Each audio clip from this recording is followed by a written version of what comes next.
Sur la révolution entre guillemets tunisienne et sur le numérique, pour des raisons au fond qui sont assez simples, qui est que, après tout, je fais un cours sur le Internet régulièrement dans mon école, voilà, et que forcément l'attribution à Internet sur le thème de révolution Internet de ce qui se passait en Tunisie forcément nous a interpellés. Voilà, et puis d'une façon générale, la question de la révolution est une question qui m'a travaillé à différents moments et de différentes façons. Et quand il y a une révolution qui se passe aussi près, ça me paraît normal d'aller voir. Voilà, donc ça a démarré comme ça, de façon très simple. On n'a qu'un quart d'heure, chacun pour parler, donc je vais... Parce qu'on voudrait vous parler aussi alors. Voilà, on voudrait avoir un débat. J'ai fait 95 entretiens maintenant en Tunisie. Donc vous voyez, parler en un quart d'heure, je vais forcément dire qu'un peu de choses.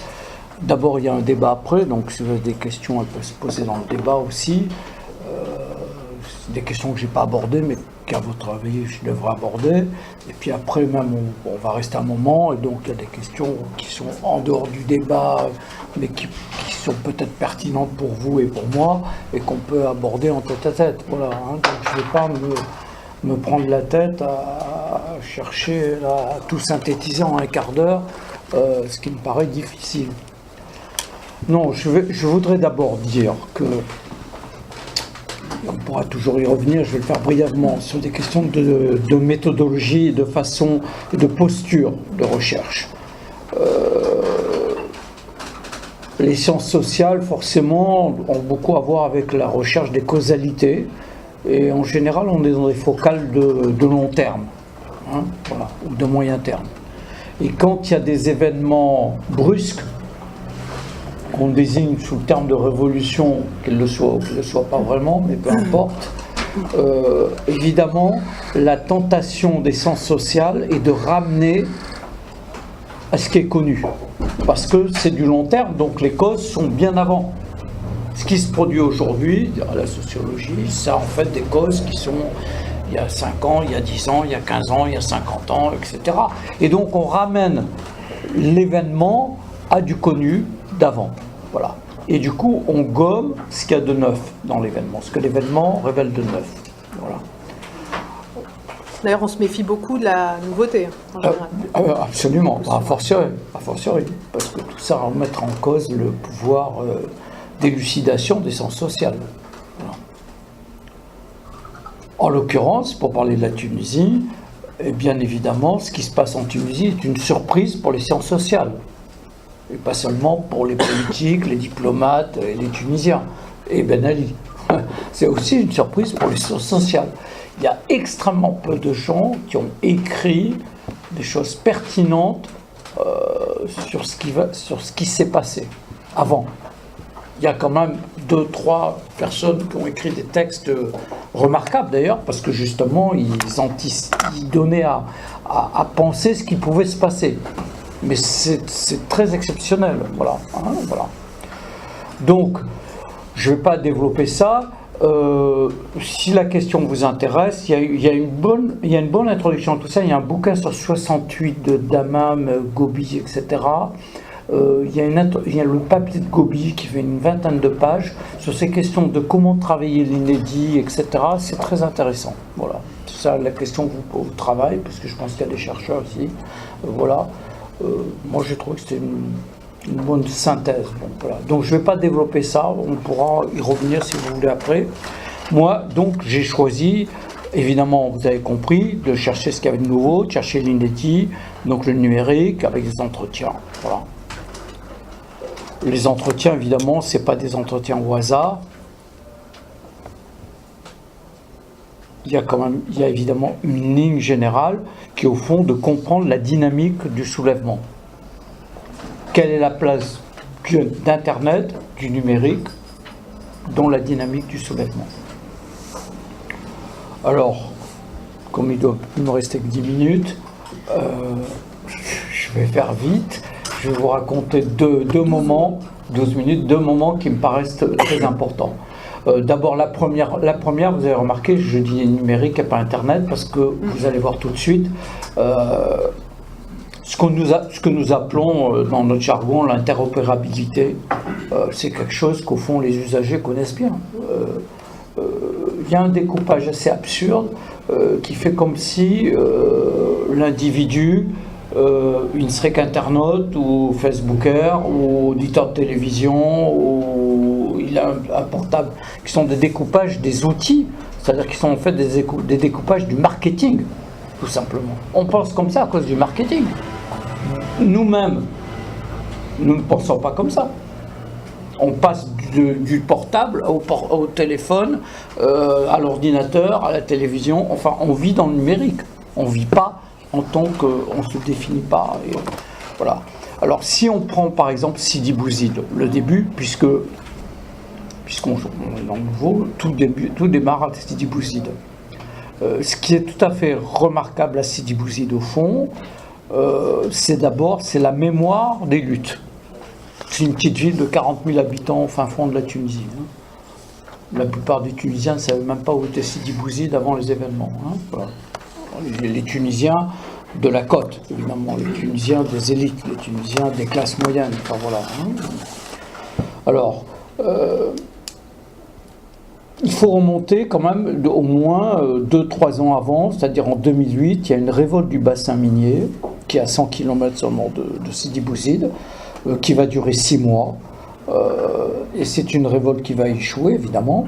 Et dans les militants de gauche, ils se disent quand même pourquoi il a échoué. Ils y trouvent 2 raisons. Ils sont évidemment éblouis par ce que ça révèle d'abord de capacité de lutte, parce que quand même les gens tiennent 6 mois, ce qui est remarquable. Mais en même temps, ils se disent pourquoi ils ont échoué. Au fond, parce que le mouvement ne s'est pas étendu. Et pourquoi le mouvement ne s'est pas étendu? Ils y trouvent 2 raisons. La première, c'est qu'il n'y a pas un mot d'ordre généralisable au pays. Et la deuxième, c'est qu'il y a un blackout médiatique et personne, à part des gens très militants, savent ce qui se passe dans le bassin minier. Voilà. Il y a donc à Sidi Bouzid des gens qui se disent voilà, les leçons qui tirent du bassin minier, c'est il faudra un mot d'ordre généralisable et deuxièmement, il faudrait casser le blackout médiatique. Le bassin minier, c'est au premier semestre 2008. 1 an plus tard, il y a les élections à Téhéran. Voilà. Et vous vous rappelez, il y a un mouvement de contestation des élections à Téhéran en juin 2009. Et dans ce mouvement, ce qui frappe quelques militants de Sidi Bouzid, c'est que ça arrive sur les télévisions transnationales et internationales, et on a au fond un couplage entre Twitter et les télévisions transnationales. Voilà. Donc ils se disent, les NTIC, c'est intéressant, au fond, voilà, il y a une façon de casser le blackout médiatique. 1 an plus tard, toujours alors à Sidi Bouzid, pas loin de Sidi Bouzid, il y a des problèmes de spoliation de terre. On va faire très vite. L'un des paysans se tourne vers un prof, qui est un nationaliste arabe, qui n'est encarté nulle part, qui veut bien aider le comité, prendre sur lui de faire le comité de soutien. Et évidemment, il va arriver avec ces idées-là. Donc il va faire un site Facebook. Voilà. Et puis, deuxièmement, il va contacter France 24. Car France 24, comme tous les médias modernes en télévision, a un magazine de journalistes d'en bas. Et donc, 6 mois avant les événements de Sidi Bouzid, il y a une manifestation à Sidi Bouzid qui est reportée sur France 24. Voilà. On va vite. On est 6 mois plus tard. Mohamed Bouazizi se brûle. Son oncle, qui est justement l'un des fermiers dont les terres étaient menacées, apprend qu'il y a quelqu'un qui s'est brûlé. Il ne sait pas que c'est son neveu. Il travaille pour gagner sa vie, même s'il est paysan, dans un café à côté, puisqu'il a perdu ses terres. Et il appelle, entre autres, il appelle les militants qui l'ont aidé pour sa terre. Voilà. Et donc, vous allez avoir immédiatement, dès qu'il s'est brûlé, les collègues de Mohamed Bouazizi, des vendeurs à la sauvette, qui sont très choqués par ce qui s'est passé, évidemment. Deuxièmement, vous allez avoir des militants politiques, des opposants, Et troisièmement, vous allez voir la famille qui arrive, parce que l'oncle, quand il arrive, il découvre que c'est son neveu, donc il appelle la famille. Et vous allez avoir une centaine de personnes qui vont rester tout l'après-midi sur place à protester devant le gouvernorat. Voilà. Et dans cette scène, évidemment, les militants, les opposants, le premier réflexe qu'ils ont, c'est il faut appeler Al Jazeera, il faut appeler France 24, etc. Voilà. Et vous aurez, je vais faire très vite maintenant parce que c'est pas la peine d'y passer du temps, le soir même, les images sont sur France 24 et sur Al Jazeera. Voilà. L'événement est d'emblée local, il est global et local, tout de suite. Voilà. Ce qui a beaucoup de conséquences, parce que le blackout médiatique est percé, parce que l'événement est labellisé internationalement. Donc ce qui se passe à Sidi Bouzid, pour les gens de Sidi Bouzid, c'est quelque chose d'important, puisqu'à Paris on en parle, et qu'à Doha on en parle. Vous voyez les conséquences. Et alors c'était pas une révolution de blogueurs, comme on l'a présenté beaucoup? Non, ce n'est pas une bonne interprétation, même si tous ces militants sont des militants qui utilisent Internet, ils ont des comptes Facebook, c'est par Facebook que les images vont arriver à Al Jazeera et à France 24. Non, ce n'est pas une révolution de blogueurs. Mais attention, il y a un réseau de cyberdissidents qui est à crise, qui est un réseau historique, qui date de 1998 en Tunisie, hein, donc des débuts de l'Internet.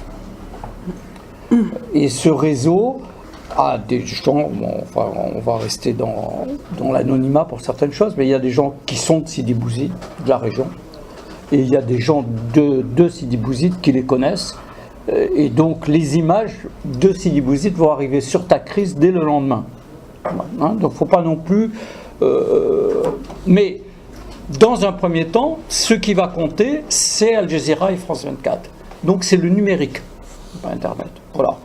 Avec un truc très important, qui est que c'est là que va se faire l'analyse concrète de la situation concrète, pour reprendre une citation de Lénine. Ce qui est évidemment, quand on est dans ce type de situation, ce qui est capital, c'est de faire l'analyse aujourd'hui, ici, qu'est-ce qui se passe et qu'est-ce que ça veut dire pour demain. Et ça va se faire en particulier par Al Jazeera, qui va, dans les journaux télévisés tous les soirs, dans le résumé maghrébin, va interviewer quelqu'un en téléphone. À nouveau, on est dans le continuum numérique, qui est sur place, qui est un acteur de terrain, et qui va dire, lui, comment il voit les choses. Et il y a des images, évidemment, par la Noria, qui arrivent via Facebook, etc. Voilà. Et ce qui est un peu frappant, en tout cas dans ton papier, c'est qu'en gros, en plus, c'est qu'ils ont réussi quand même à contourner, parce que ce qui caractérise la Tunisie, c'est qu'il y a un fort contrôle de tous les médias.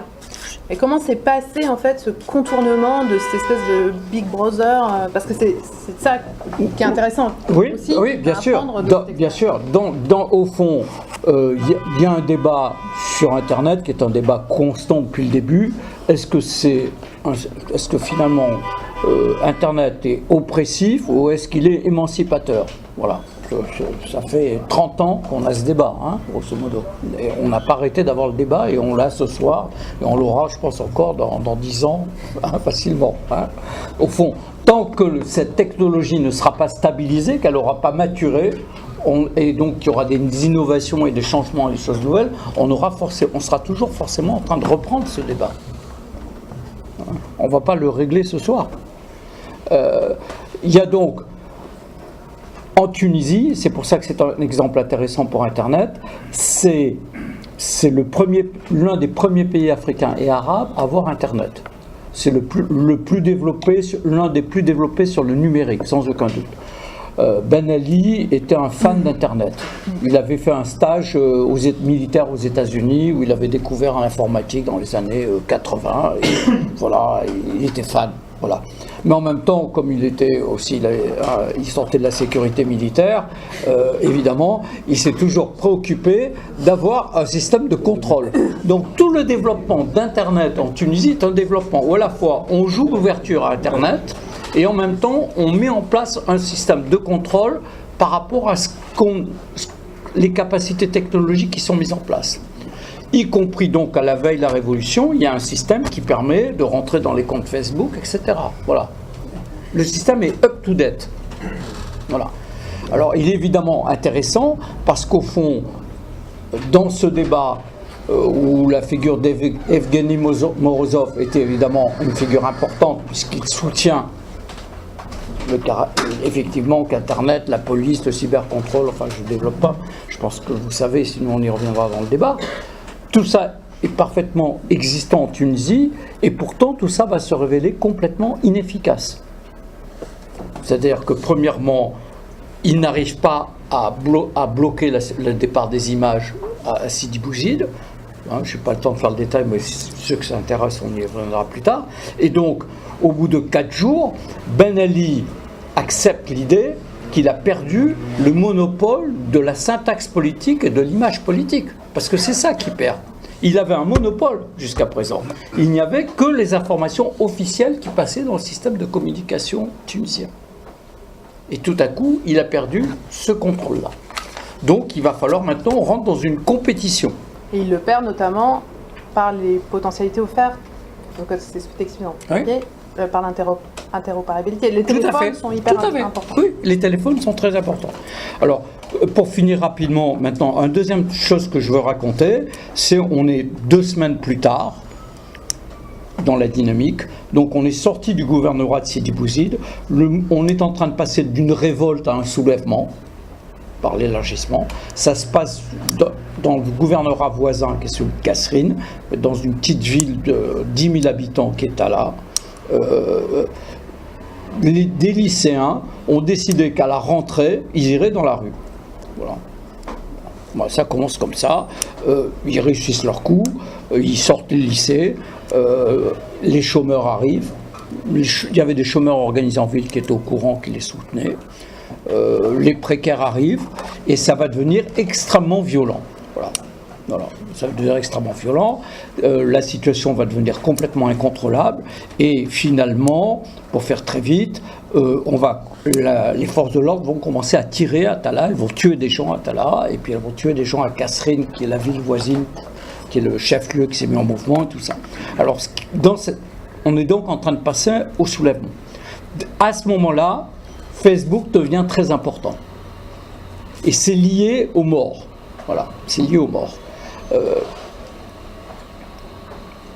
Quelque part, les images des blessés, les images des salles d'hôpital, les images ont un effet dévastateur dans les classes moyennes et les jeunes des classes moyennes des villes côtières qui n'ont toujours pas bougé, où il ne se passe rien. Voilà. Car, j'ai oublié de dire, tout ça est un mouvement de l'intérieur. La Tunisie marginalise l'intérieur. Voilà. Donc, il ne se passe rien à Tunis, il ne se passe rien à Sfax, il ne se passe rien sur la côte. Et là, tout à coup, Facebook va devenir très important. Alors que les gens de la côte ne regardaient pas Facebook 10 jours avant, là, ces images-là vont tout à coup les bouleverser. Et du coup, le trafic, le détournement politique de Facebook en masse va commencer. C'est-à-dire que donc, les gens vont chercher les vidéos qui passeront sur Al Jazeera dans quelques heures ou sur France 24. Hein. Les gens vont se mettre à chercher, à les communiquer, à dire « t'as vu ça », à se les passer, à les effacer. Enfin, et à ce moment-là, il y a comme un phénomène de liquéfaction qui se passe, tellement ça chauffe sur Facebook. Vous voyez, tout devient viral, tout circule à une vitesse alors qu'on a des micro-comptes. Hein, vous savez bien comment fonctionne Facebook. Or, tout à cette vitesse-là va circuler de façon à une vitesse exponentielle. Et pour terminer, à ce moment-là, Facebook va jouer un rôle très important dans ce qu'on pourrait appeler la subjectivation de l'événement. Hein, je peux donner des exemples tout à l'heure, mais je vais m'arrêter. On n'est plus dans le bouclage numérique de tout à l'heure. Là, tout à coup, mais on est aussi dans quelque chose d'intéressant, parce que j'ai remarqué dans votre édito, au début, vous rappeliez que hacker avait à voir avec détournement. Ouais. Mais on est dans le détournement de Facebook. Personne n'avait pensé que Facebook pouvait servir à ça, y compris le quartier général qui est en Californie. Bon, voilà. Je vais juste faire la liaison. En fait, c'est ça aussi qui est un petit peu le point commun de vos papiers. Il y en a, même s'ils ont l'air très différents les uns des autres, parce que les thématiques sont très différentes, il y a un certain nombre de points communs. Et notamment, d'une manière ou d'une autre, la question de la plasticité des usages en fait qui sont faits par les dispositifs, et que c'est ça cet interstice, cet inattendu en fait, cette plasticité-là, c'est là que se loge l'inattendu. Elle apparaît un peu dans toutes vos interventions. Peut-être que, Samuel, tu peux nous dire, en partant de cette thématique-là un peu, nous expliquer comment ça se passe sur la question de l'open data, qui soulève aussi la question du contrôle, en gros, de l'information et de la nature même de l'information aussi. Alors pour commencer, je ne sais pas si le micro marche comme ça, je vais plutôt prendre la main. Ça marche, oui. Pour commencer, je voulais déjà vous remercier déjà de pouvoir discuter ce soir, aussi de vous remercier Samuel et Nicolas de m'avoir proposé d'écrire avec Clément Mabi dans ce numéro. C'est très honoré, je suis très content de le voir imprimé, ça m'a fait vraiment très plaisir de le recevoir dans la boîte aux lettres. Nous aussi, ça nous a fait plaisir, tout ça. Et puis surtout, voilà, ce titre Contre-pouvoir du numérique, on l'attendait en fait ce numéro, ça fait longtemps qu'il n'y a pas eu beaucoup de médias, mais aussi de revues un peu intellectuelles qui sont posées ces questions-là, et c'est dommage d'ailleurs, c'est même aussi un constat à faire, c'est qu'il y a un manque d'intérêt sur ces questions-là. Et là, le micro ne marche peut-être pas. Si, ça marche, ok, c'est juste que je l'entends pas. Vous entendez bien. Tout va bien. Il faut le... Ah d'accord. Ok, c'est juste... Ok. En tout cas, voilà, très content de ce numéro. Alors, je ne vais pas revenir directement sur la question du détournement, mais j'y reviendrai un tout petit peu plus loin, puisque j'ai suivi une structure dans mon intervention très classique, et je vais essayer de me tenir à 15 minutes. Très classique parce que je vais revenir tout simplement sur les principaux points du papier et en faire un résumé, parce que le numéro sort aujourd'hui. Et j'imagine que vous n'avez pas eu l'occasion de lire le papier, puisque le numéro sort aujourd'hui, même si je l'avais diffusé un petit peu avant sur Internet et qu'il a un petit peu circulé sur Twitter. Juste pour commencer, je voulais juste revenir un peu sur les circonstances qui ont amené à la naissance de ce papier, puisque tout vient aussi dans une certaine continuité, et dans une certaine continuité historique. C'est un article qu'on a écrit avec Clément Mabi, qui devrait bientôt arriver. Clément Mabi, c'est un doctorant à l'UTC, à l'Université de technologie de Compiègne, en sociologie et sciences de l'information et la communication, qui est un spécialiste des concertations numériques, et du numérique en général, sur les questions politiques du numérique.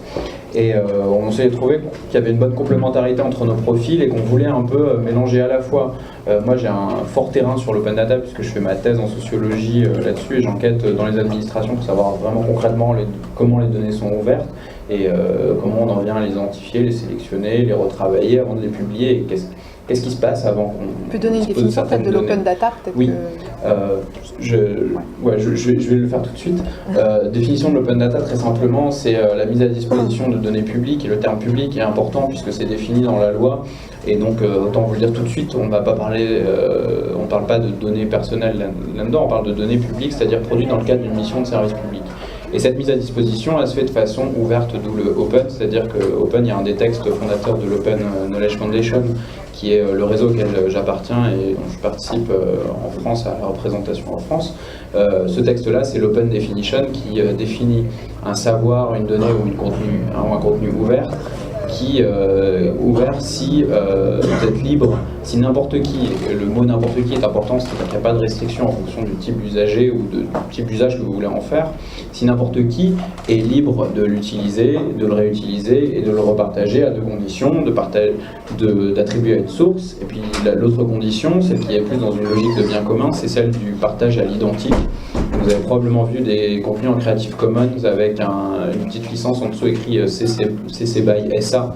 C'est cette notion de partage à l'identique, c'est-à-dire que si vous voulez réutiliser cette œuvre, cette donnée, vous pouvez le faire, mais vous devez les partager avec les mêmes conditions. C'est-à-dire pour l'objectif, c'est que ça reste un bien commun tout au long de sa vie.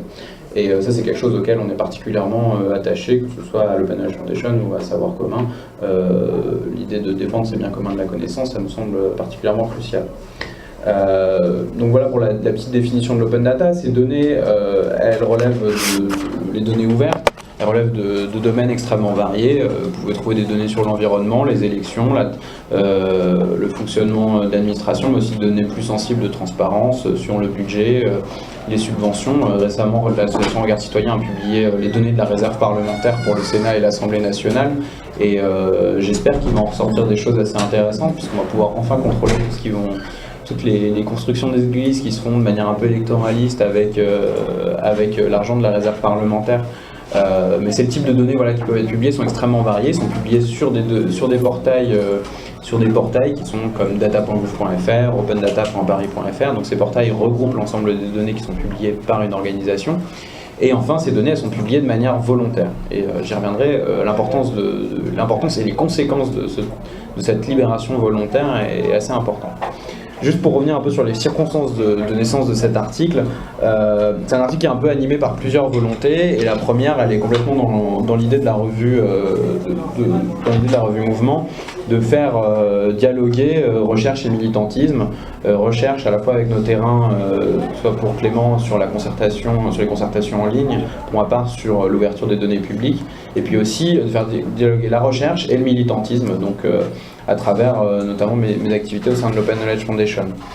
L'autre volonté, c'était d'apporter à la société un certain nombre de propositions qu'on voulait porter au débat et qui en plus arrivent à un moment assez important où il y a des modifications législatives qui vont arriver sur l'ouverture des données. Donc on voulait porter un certain nombre de propositions sur la base de nos travaux.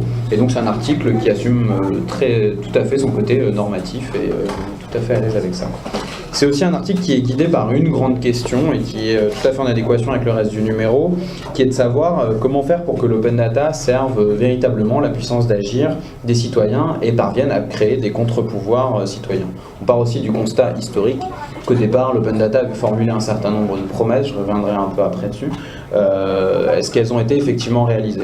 Et cet article il vient aussi d'un agacement que j'avais assez ancien à la lecture de certains discours sur l'open data qui formulaient des promesses complètement hallucinantes qui avait une sorte d'ornière, et on le dit très clairement dans l'article. L'ornière, c'était d'associer mécaniquement la diffusion de données qui sont publiées de manière volontaire par les administrations, sélectionnées, contrôlées complètement dans tout leur cycle de vie, et qu'en fait on associe cette ouverture des données à une création mécanique, et qu'on associe ça naturellement à la notion d'empowerment sans qu'on vraiment questionne les conditions dans lesquelles ces données sont ouvertes et sont appropriées, sont utilisées.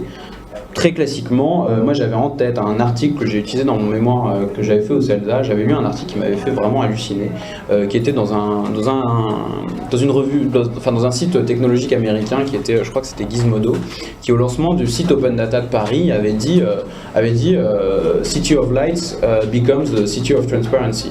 La ville des Lumières devient la ville de la transparence. Je suis ok, ils sont enthousiastes.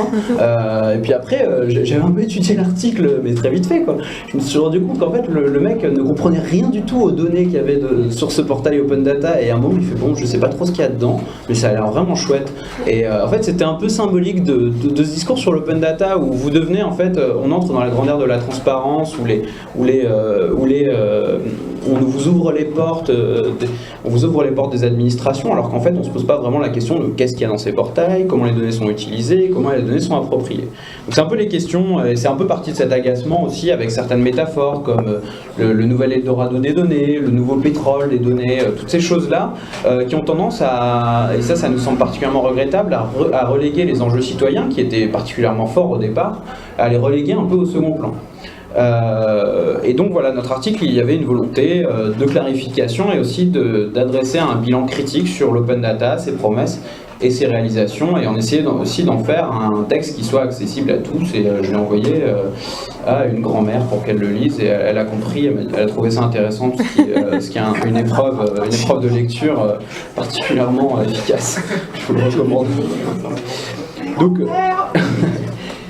Donc l'article il commence par une approche complètement historique dans lequel on explique que l'open data intervient à la rencontre entre des militants et un mouvement militant très ancien qui proclamait, qui défendait la notion de transparence, et une industrie en émergence qui, elle, s'intéressait plutôt à la réutilisation et à l'exploitation quasi industrielle des données en général, que ce soit des données personnelles mais aussi des données ouvertes. Donc ça arrive en fait à plusieurs scènes, et il y a vraiment une continuité de plusieurs mouvements. Donc la transparence, on peut retrouver des traces de l'open data, et c'est un des fondements aussi de la politique open data de la France dans la Déclaration des droits de l'homme et du citoyen, dans son article 15, qui dit que chaque citoyen a le droit de demander à un agent de rendre des comptes de son administration, et ça rejoint un terme plus anglo-saxon qui est celui d'accountability, qu'on peut traduire en redevabilité, c'est-à-dire la faculté pour les administrations de rendre des comptes et aussi pour les citoyens d'exiger qu'elles rendent des comptes. Ça rejoint aussi donc tous les mouvements autour de la transparence et aussi les mouvements qui sont développés après la guerre du Vietnam, qui a été un moment assez important, qui ont été d'exiger aux administrations, aux agents publics de diffuser lorsqu'on leur demande les informations qu'elles détiennent.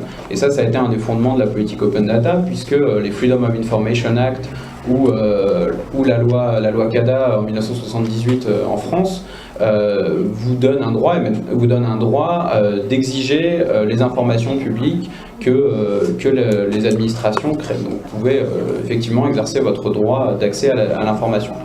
Donc en fait tout ça c'est pour se rappeler qu'il y a un certain nombre de mouvements qui sont bien plus anciens, qui ont amené à l'émergence de l'open data. Et d'un point de vue plus économique, il y a eu aussi les lobbies dans les industries de l'information qui ont exigé aux États-Unis dans les années 70 que l'information publique soit gratuite et que en fait sa valorisation soit faite par le secteur privé. Ça a été un des fondements de l'open data. En France, on a plutôt parlé d'autoroute de l'information, et le Minitel a joué un rôle puisque en fait dans les administrations, ça a apporté des revenus. Rappelez-vous quand vous avez regardé vos résultats du bac sur le Minitel, si ça vous est arrivé. Moi j'ai des souvenirs de ça. Mes résultats du bac n'étaient pas sur Minitel, mais j'ai des souvenirs de ça. Il y avait toute une économie qui s'est faite et qui a amené à une certaine vision de l'open data à la française aussi, et qui a amené des contextes un peu différents. Mais il y a un moment clé sur lequel on insiste, qui est lui dans une histoire beaucoup plus récente, qui est la rencontre qui s'est tenue à Sébastopol en 2007 entre des activistes bien connus du numérique comme Aaron Swartz, Tim O'Reilly ou Laurence Lessig, et dans lequel ils ont défini les principaux principes de l'open data, donc d'une ouverture des données de manière volontaire, mais aussi d'une ouverture des données primaires, c'est-à-dire telles que collectées à la source, et il y a un certain nombre de principes qui sont maintenant un peu le socle de l'open data. Et en fait, on s'est posé une question dans ce papier, c'est est-ce que maintenant que l'open data est devenu une sorte de politique officielle des administrations, et qui est quelque chose qui est revendiqué par le gouvernement, par la plupart des gouvernements démocratiques d'ailleurs, est-ce que effectivement, quand on regarde dans les pratiques, est-ce qu'il se passe vraiment, est-ce que ces données sont conformes, la manière dont les données sont publiées est conforme aux principes qui ont été formulés en 2007 ? Assurément, pas tout à fait. Et donc en fait, du coup, le deuxième mouvement de ce papier, c'est de revenir sur les résistances administratives qui font que, effectivement, il y a des difficultés pour ouvrir les données publiques. Et alors, l'open data est devenu la norme dans les administrations officiellement. Le G8 l'a acté en 2013 en disant qu'ils ont signé une charte sur l'open data en disant que c'était la pratique par défaut des administrations à partir de maintenant. Bon, c'est un peu plus compliqué en pratique, et on se rend compte que l'open data ne s'inscrit pas réellement dans les routines des administrations.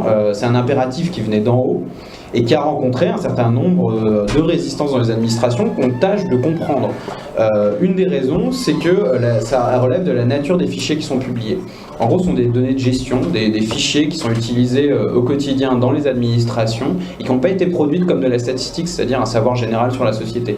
C'était, je vais vous donner un exemple, c'est à la ville de Paris, j'ai rencontré la personne qui est en charge des données sur les espaces verts. Vous lui demandez ce que c'est quand on lui a demandé le fichier des espaces verts de le mettre en open data, en fait ils avaient un vrai problème parce qu'ils ont dû se poser la question, c'est quoi un espace vert? Parce que pour eux, un espace vert, ça va du pot de fleurs au bois de Vincennes. Pourquoi ça va du pot de fleurs en tout cas? Parce que les pots de fleurs, ils doivent l'entretenir. Et pour eux, le fichier des espaces verts, c'était tous les endroits qu'ils doivent entretenir. Ils ne s'étaient pas posé la question de savoir à partir de combien de mètres carrés on peut parler d'un espace vert. Tout ça pour vous dire qu'en fait, ces fichiers-là sont des fichiers de gestion. Et si vous voulez, ils n'ont pas été conçus pour être publiés. Et en fait, l'open data amène un certain nombre de résistances qui viennent du fait que pour ouvrir des données, ça provoque une transformation assez radicale des pratiques de production de données des administrations. mais que ça n'avait pas été mis en place comme tel. On a présenté très souvent l'open data comme étant quelque chose de bénin, comme étant quelque chose de simple, couvrir des données, les données étaient disponibles, et en fait on n'a pas accompagné les administrations comme il aurait fallu, c'est-à-dire en allant accompagner les producteurs de données, en ayant aussi des espaces de discussion sur les catégories qui sont employées dans ces données-là. On a considéré ça comme des fichiers, et en fait, pour résumer en quelques mots, on a pensé que faire de l'open data, c'était juste faire fichier enregistré sous, et puis de le mettre dans un portail open data, et puis de les diffuser. En fait, c'est un petit peu plus compliqué.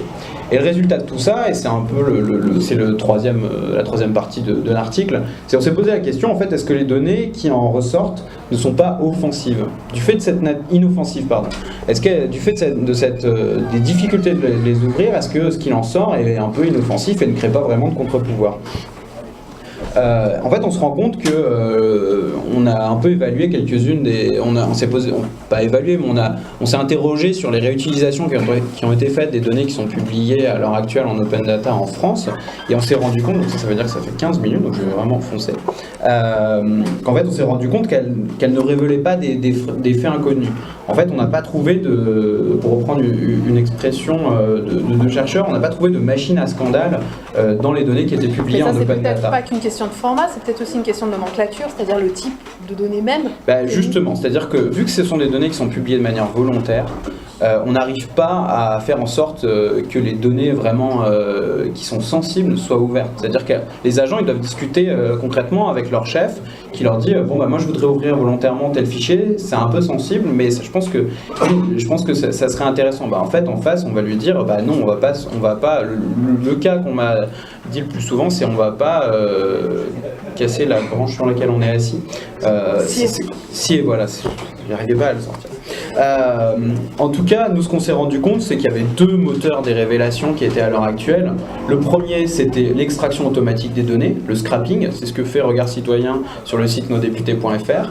Ils n'utilisent pas de données en open data, ils vont extraire les données du site de l'Assemblée nationale, ils vont extraire les données du site du Sénat.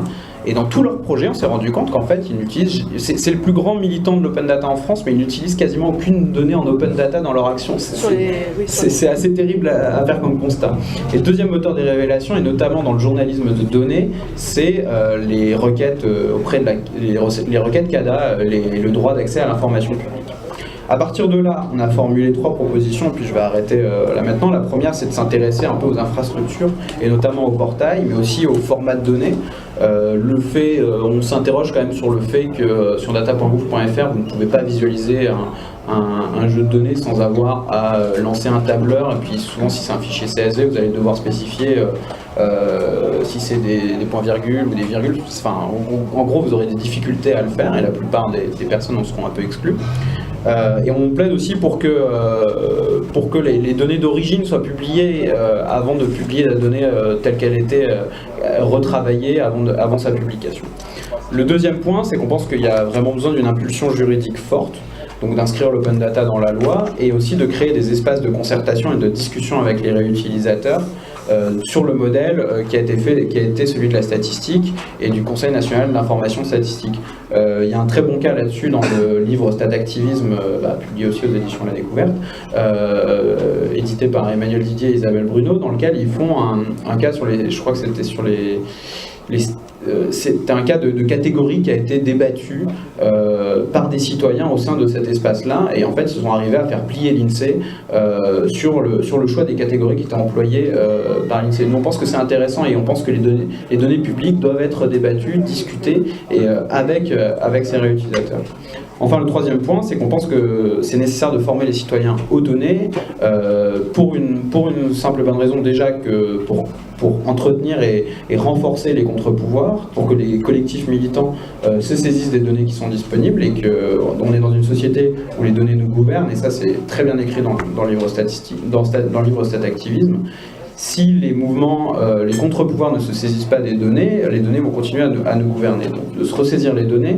Et aussi, on pense que c'est important dans la réutilisation des données, on plaide un peu pour l'utilisation des données à l'école et même dans les programmes scolaires, qu'en fait, en apprenant à utiliser des données, aussi on apprend à avoir un regard critique sur les données. Et là, en fait, on ne parle pas que de données publiques, mais on parle de toutes les données qui nous gouvernent. Donc voilà, j'ai un petit peu... On va revenir de toute façon sur les propositions. Bon, là, on est passé d'un papier qui racontait un petit peu comment, dans un univers qui semblait complètement verrouillé, en fait, il y a eu des détournements qui ont permis des organisations différentes. Là, tu nous racontes plutôt qu'il y a un front à ouvrir, en fait, un front de lutte à ouvrir. Et là, maintenant, Lionel Morel va nous parler plutôt d'un front qui, lui, a été ouvert et autour duquel il y a eu vraiment des luttes très importantes et assez fondamentales, en fait, pour l'espace public et qui a mobilisé plein de monde. C'est la question du droit d'auteur. Et donc, il nous semblait hyper important de faire dans ce numéro-là un petit point sur cette question-là. Et je te donne la parole et puis après, on va ouvrir le débat. Oui, merci. Effectivement, c'est un front qui existe depuis longtemps, qui existe depuis même avant Internet, bien avant Internet. Les questions en fait se posent dès que le magnétoscope arrive, par exemple, il y a des grosses controverses entre les industries culturelles et la possibilité que les individus peuvent avoir, grâce à cette technologie, à créer leur propre copie et les diffuser. La cassette audio, c'était déjà les premiers moments, donc ça date d'avant Internet, mais Internet a vraiment exacerbé ça et donc moi je suis ça depuis les évolutions des directives européennes, de la loi en France, de la loi d'AFSI, Adopi, le traité ACTA, et voilà, toutes ces luttes qu'on a pu connaître. Alors moi je suis très content que vous ayez posé ce sujet sur lequel j'avais déjà, à vrai dire, beaucoup écrit quand même, sur droit d'auteur et création dans l'environnement numérique. C'était pas mon premier papier là-dessus. Mais ce que j'ai trouvé très intéressant, c'est que vous l'abordiez sous l'angle de l'émancipation et d'essayer de rajouter cet ingrédient-là dans l'équation. Et la chose que j'ai trouvée la plus intéressante, c'est que si on regarde bien, l'émancipation, c'est à la fois une des promesses les plus fortes d'Internet, mais c'est aussi originellement la promesse historique du droit d'auteur, si vous voulez. C'est-à-dire que le droit d'auteur, si on reprend à la base, sa naissance en France, un peu avant la Révolution française, donc avant ce système-là, vous avez des créateurs qui sont sous la dépendance, soit d'un mécène, soit d'un représentant du pouvoir, ça peut être le roi, un seigneur, l'Église, qui va leur accorder en fait une pension pour qu'ils puissent créer. La plupart des créateurs créent comme ça, et ce qui les place dans une situation de dépendance. Voilà. Et alors, il y a beaucoup de gens qui ont fait des choses très bien dans cette situation-là, mais c'était une réalité de paradigme de la création. Et le combat en fait des gens qui ont porté le droit d'auteur, type Beaumarchais, toute cette fable qu'on raconte, mais qui est réelle, c'est de changer le mode économique de la création, en faisant en sorte qu'ils puissent toucher une rémunération, non pas une seule fois quand ils avaient affaire à un intermédiaire qui leur servait à publier leur œuvre, mais à chaque usage. C'est ça en fait le droit d'auteur. Et ça, c'était pour leur donner les conditions matérielles d'indépendance de la création, et c'était une vision de l'émancipation de la création. Cette composante-là, vous allez voir qu'elle est très importante pour comprendre le débat et essayer de le problématiser un peu autrement que celui qu'on nous sert un petit peu trop souvent à propos du droit d'auteur. Alors, l'émancipation, c'est aussi une promesse fondamentale d'Internet, et vis-à-vis de la création, on peut dire que globalement, elle a quand même plutôt tenu une partie de ses promesses, une partie de ses engagements. Il y a une situation de Benjamin Bayard, qui est un des membres aussi de la Quadrature du Net, que j'aime bien citer, qui est l'imprimerie a permis au peuple de lire, Internet va lui permettre d'écrire. Alors, il faut un peu la compléter, c'est-à-dire qu'on pouvait écrire avant Internet, mais ce que nous permet Internet, c'est de publier sans intermédiaire. Voilà. C'est cette barrière de la diffusion qui saute avec Internet et qui permet à toute personne qui a un accès au réseau de publier directement avec des chances non négligeables d'atteindre un public et d'atteindre une audience. Et ça, on voit que dans tous les domaines, si vous avez regardé la vidéo, la photo, l'autopublication de livres, la publication sur les blogs, dès que le web en fait se met en place, avant déjà avec Internet, mais dès que le web se met en place, on a une démultiplication des potentialités de la création qui est manifeste. Mais il y a un petit problème qui se pose, c'est que beaucoup de ces créations ou de ces actes culturels sont en opposition avec le droit d'auteur. Et là, on a ce grand conflit entre toutes les pratiques de partage, de dissémination des œuvres qui sont stigmatisées sous le vocable de piratage et qui font entrer en fait deux visions différentes de l'émancipation, si vous voulez. Alors, ce qui est intéressant, si vous voulez, c'est d'essayer de voir comment est-ce qu'on peut dépasser cette opposition. si on regarde un peu le côté noir maintenant d'Internet, hein, plutôt, du côté des individus, des internautes, des gens qui utilisent de la culture, il y a eu à la fois une démultiplication des possibilités et une énorme fragilisation des droits. Moi, c'est un hiatus qui est très très fort, hein, mais il y a toujours un exemple que j'aime bien citer. Quand vous avez un livre en papier, un livre physique, voilà celui-là par exemple, moi on me l'a donné, je ne l'ai pas payé, donc voilà, on me l'a envoyé. Moi je peux le redonner, je peux même le revendre si je veux, je peux le revendre en occasion, je peux le prêter, voilà. Tous ces actes-là, ils sont complètement libres, ils échappent complètement aux droits d'auteur. À cause d'un mécanisme qui est dans la loi qui s'appelle l'épuisement des droits, qui fait qu'une fois que vous rentrez en possession d'un exemplaire physique, je ne pourrais pas le copier, je ne pourrais pas en faire une version numérique, enfin, je pourrais le faire physiquement, ça nous arrive même, mais je ne pourrais pas le mettre en ligne. Ça, le droit d'auteur le bloque, mais il y a des tas d'actes qui deviennent possibles. Et ça, ces actes-là, ils étaient très importants dans la sphère culturelle, parce qu'ils permettaient tout un ensemble d'usages, et ils créaient ce qu'on appelle, nous, à la Quadrature, une sphère d'échange non marchand qui était possible. En numérique, ces actes-là, ils deviennent subitement impossibles. Si j'entre en possession de ce fichier sous forme numérique, je ne peux plus le redonner, je ne peux plus l'afficher. Pourquoi ? Parce que tous les actes deviennent indissociables d'une copie. Et comme le droit d'auteur est un droit qui se déclenche dès qu'une copie intervient dans le dispositif, toutes les formes de diffusion qui pouvaient se faire dans la sphère physique sont bloquées dans la sphère numérique. Donc là, il y a une fragilisation des droits, et vous savez que cette fragilisation, elle est portée à son paroxysme quand on essaie de faire appliquer le droit d'auteur par ce qu'on appelle des DRM, des verrous numériques, qui permettent là un contrôle des usages, et qui vous... Ils sont très vieux, hein, qui naissent au milieu des années 80. Oui, ça arrive très très vite. Ça arrive dans le logiciel d'abord, et puis ça s'est étendu à toutes les formes d'usage, avec ce moment paradoxal, vous savez, où il y a Amazon qui arrive à supprimer les ouvrages de 1984 d'Orwell que les gens avaient achetés légitimement. Il y avait un problème dans la négociation des droits, et Amazon appuie sur un bouton et supprime en fait tous les livres qui étaient dans les comptes des utilisateurs. Et là, on s'est rendu compte qu'en fait que la possession de ce bon vieux livre papier avait quand même quelques avantages, parce que pour nous l'enlever, il faut quand même défoncer la porte de chez vous, faire une perquisition, alors qu'en numérique, ben voilà, il suffit d'appuyer sur un bouton et ça tombe sur Orwell. Et ça tombe sur Orwell. C'est quand même dingue, quoi. Peut-être un signe. Donc il y a une fragilisation des droits. Si on se place maintenant du côté des auteurs, je veux dire des auteurs professionnels, il y a quelque chose d'assez intéressant, c'est de voir que Internet aurait pu être aussi une opportunité pour les auteurs professionnels, hein, de toucher, voilà, mais quand vous regardez les chiffres qui sont publiés, il y en a certains qui sont vraiment très éloquents.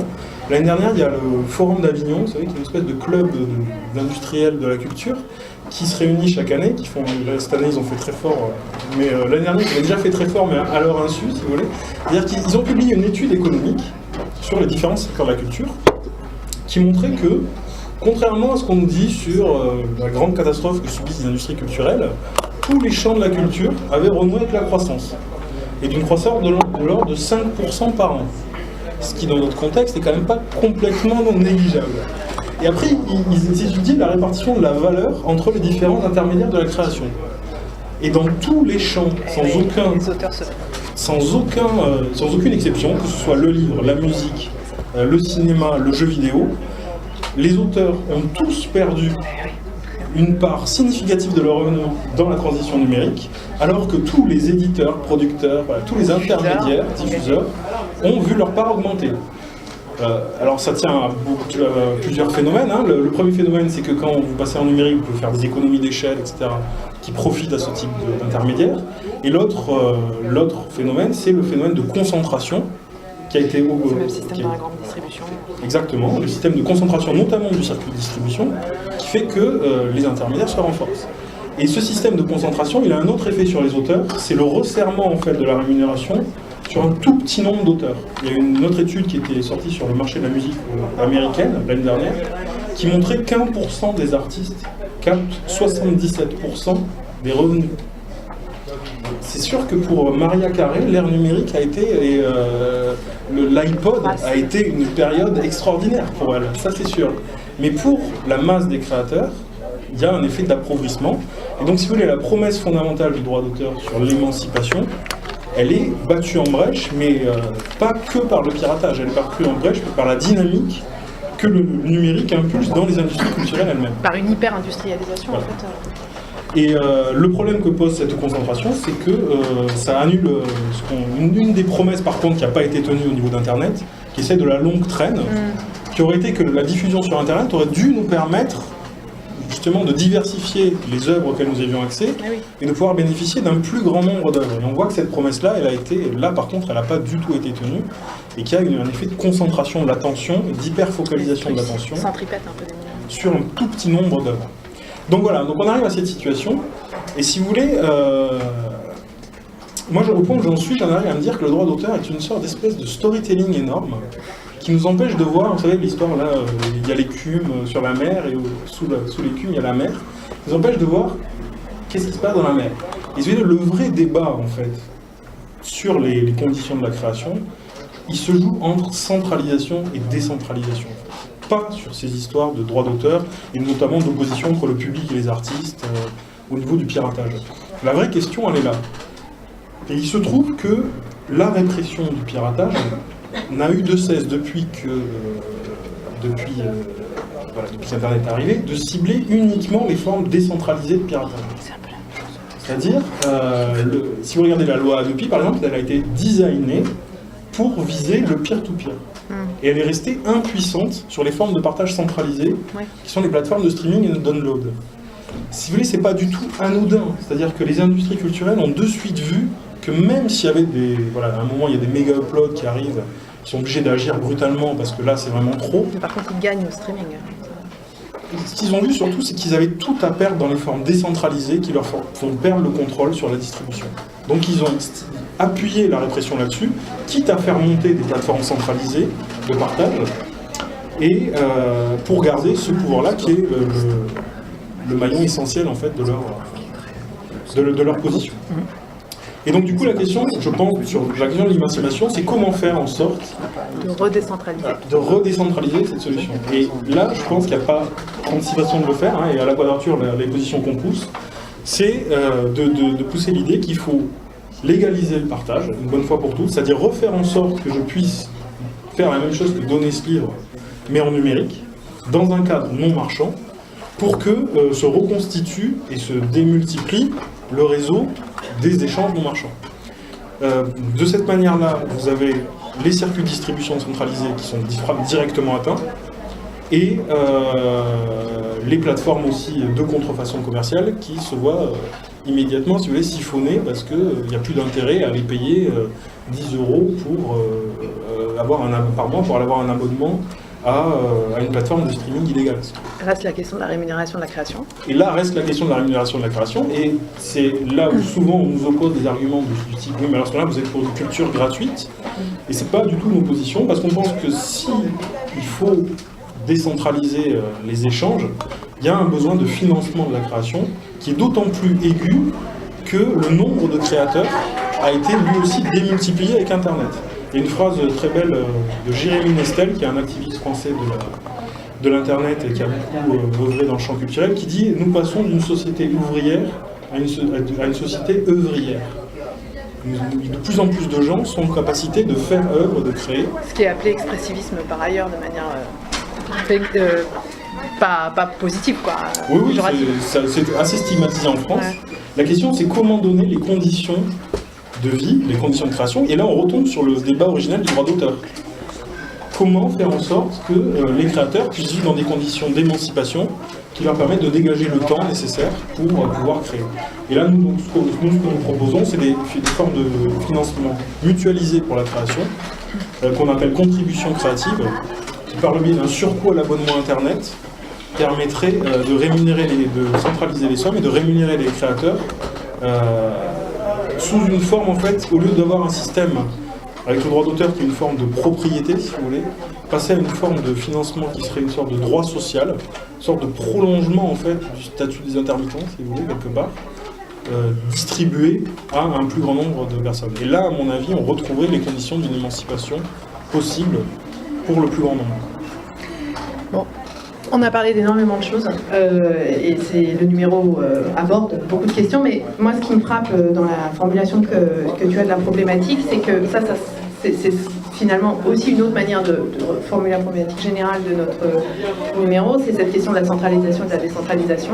C'est qu'en gros, on a le sentiment que le grand danger et ce qui donne le sentiment qu'il n'y a plus d'espace d'émancipation, c'est qu'il y aurait une centralisation soit économique, soit en termes de pouvoir du réseau. Et en Tunisie, ce qui se passe, c'est qu'à un moment, cette centralisation-là explose. Vous appelez à lutter pour une forme de décentralisation en disant il faut en fait acculturer tout le monde à cette question-là pour que non seulement ils puissent y accéder, l'utiliser, mais aussi les demander, savoir que ça existe. Et très explicitement, c'est ça. Et ce qui nous ressortait pour nous à la fin du dialogue qu'on a eu avec ces auteurs-là, puis d'autres avec qui on a demandé d'écrire, donc on n'a pas nécessairement pu, on voit ici. Il y a Clément Mabi qui vient d'arriver, qui a écrit avec Samuel le numéro. C'est que il nous semblait à la fin du numéro, puis là je vais me taire et puis après je vais laisser, que même s'il n'y avait pas toujours des directions explicites de lutte qui étaient proposées par les auteurs, ce que montraient en fait les contributions dans leur diversité, c'est qu'il y avait vraiment un front hyper important à investir pour les mouvements de gauche et pas à investir, pas investir simplement en se posant la question du numérique comme d'un moyen, mais vraiment comme d'un front de lutte, comme quand dans les années 60, sous l'influence des travaux de gens comme Debord, ou sous l'influence de travaux de relecture que certains militants de gauche ont fait, des travaux de Gramsci, tout d'un coup il apparaissait que la culture c'était pas simplement une superstructure, mais c'était vraiment un lieu de la lutte, un lieu de lutte important qu'il fallait investir en tant que tel et penser en tant que tel. Et d'une certaine manière, nous, ce qu'on a tiré de ce numéro, et on vous engage à le lire et puis on va commencer à lire, c'est que le numérique, c'est cet enjeu-là. Il y a un tournant de ce type-là qui est en train de se structurer et qui explique aussi à la fois la diversité des points par lesquels on est entré. Voilà. Là-dessus, je vais ouvrir le débat. On a une demi-heure devant nous. Un peu plus même. Voilà, 5 minutes. Est-ce que vous pouvez vous présenter quand vous prenez la parole, juste pour que, genre, un prénom, et puis si jamais vous faites un truc qui a un rapport, nous le dire. Sylvain Giraud, militant écologiste et par ailleurs en charge de diffusion culturelle. Et je fais aussi un rendez-vous sur le numérique pour les jeunes œuvres cinématographiques. En fait, souvent quand on parle de numérique et de révolution, on parle beaucoup de l'outil et de la technologie, on ne parle pas beaucoup des usages. Et en fait, moi j'aimerais, c'est une idée que j'aimerais partager avec les intervenants qui sont ici, c'est parler d'éducation populaire. Parce que on est confronté, je me suis trouvé confronté dans ma pratique à avoir des outils qui favorisaient le partage et sans aucune barrière technologique. Maintenant on arrive à faire des choses extrêmement simples pour permettre par exemple à des gens d'écrire ensemble sur une même page de la même manière qu'ils le feraient chez eux. Pourtant ils ne le font pas ensemble et pas naturellement. Et ce que évoque Emmanuel sur la diffusion des œuvres par exemple cinématographiques ou culturelles, c'est que ce phénomène de longue queue qui se resserre, c'est-à-dire les œuvres les plus diffusées sont encore plus diffusées sur Internet, n'a rien à voir avec le droit d'auteur en tant que tel. C'est un phénomène qui est lié à l'économie de l'abondance. C'est-à-dire plus il y a d'œuvres, plus on va se focaliser sur ce qui est connu dans le doute. Et finalement, la rareté dans le doute. Voilà. Bah oui, parce que la rareté a un bénéfice, c'est qu'on va s'intéresser au reste plus facilement. Et je me demande si en fait, ce qu'on cherche un peu tous, c'est pas une éducation au partage. C'est-à-dire que le partage ne va pas de soi. Et pourquoi je voulais vous parler d'éducation populaire, c'est parce que c'est un terme qui est assez vieilli, assez galvaudé, pour ceux qui le connaissent et qui s'en méfient, et d'autres qui l'apprécient et qui ont encore des espoirs pour celui-ci. À une époque, c'était apprendre aux adultes à lire. Peut-être qu'aujourd'hui, ce serait apprendre aux adultes à partager. Et quand on voit des exemples collectifs de partage qui réussissent, ça aboutit peut-être à des phénomènes comme on en a en Tunisie. Voilà. Où il y a eu des partages de savoir-faire. Ouais. Permis. Vous voulez répondre ou est-ce qu'on prend d'autres questions? On va prendre plusieurs questions et on va... Oui. C'est galère à répondre après. Ouais. C'est galère à répondre après, tu Ouais, préfères enfin répondre. moi perso j'arrive pas après, je me souviens Ouais, plus. c'est juste pour que les gens puissent. On en prend. Ah comme tu veux. Ouais, on en prend 3 parce que sinon Comme les tu gens veux. vont pas pouvoir poser leurs questions. Ok. Alors il y a une question là, et une question derrière. Ah oui, il y en avait une là. 1, 2, 3. Et puis après on répond. Enfin, vous répondez, mon cher. Moi je m'appelle David, je suis aussi militant écologiste dans une ONG, donc je vois effectivement très bien à quoi ça correspond concrètement au quotidien, le hiatus qu'il y a entre les outils et les pratiques, puisque beaucoup d'outils permettent le travail collaboratif, pas simplement le partage, mais le travailler ensemble, mais c'est vrai que si en amont les gens ont du mal à utiliser les outils, les meilleurs outils, avec de piètres utilisateurs, c'est pas forcément très efficace. Moi, en fait, je voulais revenir sur un point différent, c'est sur la question de l'open data, parce que c'est un sujet qui me tient aussi à cœur, et effectivement, tout un temps, c'est un sujet qui a été caractérisé par une très grande naïveté, et dans un contexte que vous avez rappelé, que je trouve aussi très juste, qui est aussi un manque d'esprit critique ou d'analyse critique de ce que c'est que le numérique. Pas simplement parce que je pense qu'un certain nombre de personnes dans les sciences humaines ou dans les postures de recherche étaient un peu loin de ce sujet, éventuellement pour des raisons sociologiques d'ailleurs, mais aussi parce que les usagers, pas simplement les usagers du numérique, mais aussi les industries du numérique, n'étaient pas forcément non plus en train d'un grand sens critique, et pas toujours forcément pour des raisons stratégiques, simplement ils avaient eux aussi un problème à comprendre l'intelligence de leurs pratiques, et ils les inventaient au fur et à mesure, donc il n'y avait pas forcément de recul par rapport à ça. Je pense que sur l'open data, cette naïveté reste. Moi je suis aussi dans un parti politique et dans un groupe de travail sur le numérique où quand je vois la discussion sur l'open data, je trouve que c'est extrêmement naïf parce qu'effectivement en gros open data égale transparence égale progrès pour l'humanité. Et je pense que le sujet est un peu plus complexe. On commence à le travailler. Et en ce sens, l'open data est bien représentatif de l'absence d'esprit critique sur le numérique, qui est aussi en train de diminuer. Il y a des discussions sur l'économie collaborative qui commencent à être assez cinglantes et intéressantes, puisqu'elles posent des questions de politique. Et donc, sur l'open data, moi, mon point de vue est le suivant. C'est que d'abord, les données ne sont jamais brutes, parce qu'il y a une discussion effectivement dans le monde de l'open data sur quel type de données on a. En fait, on n'a jamais les données brutes. Les données brutes seraient une espèce d'idéal de la donnée qui, quand on l'a, on pourrait immédiatement la traiter et l'exploiter. En fait, la donnée brute n'existe pas aussi pour des raisons politiques, c'est-à-dire que les données, on sait très bien ça en statistique, on sait en sciences humaines, on sait en démographie ou ailleurs, elles sont toujours construites par rapport à des modèles qui préexistent et qui ont une dimension politique fondamentale. Moi j'ai travaillé, vous avez parlé de la révolution tunisienne, moi j'ai travaillé sur la révolution en ex-RDA, où effectivement il y avait aussi un enjeu médiatique avec la télévision de l'Ouest et de l'Est. L'État est-allemand avait aussi produit beaucoup de données. Je pense que si après la réunification allemande, on n'a pas mis toutes les données en ligne, ou si on ne les a pas révélées, on a même créé un institut qui devait gérer les questions de la Stasi, c'est parce qu'il y avait aussi des raisons qui étaient liées au fait que toute donnée a une dimension politique. Donc je pense qu'effectivement, il y a beaucoup de données qui gagneraient à être mises à disposition, mais je pense que la manière dont on le fait et l'extension de cette mise à disposition doit être discutée, réfléchie, et pas simplement mise en ligne. Vous êtes d'accord? Pas tout à fait, je sais pas, je suis pas certain. Sur quel point on n'est pas d'accord? Je ne dirais pas qu'on n'est pas d'accord, mais disons que le fait de mettre en ligne des données n'est pas forcément toujours un progrès. Oui, bien sûr. C'est un... Bon, on va lui donner la parole pour... On va quand même reprendre 2 autres questions, puis après on va... Ouais. Merci. Moi c'est Jean Gardin, je suis maître de conférence en géographie à Paris 1.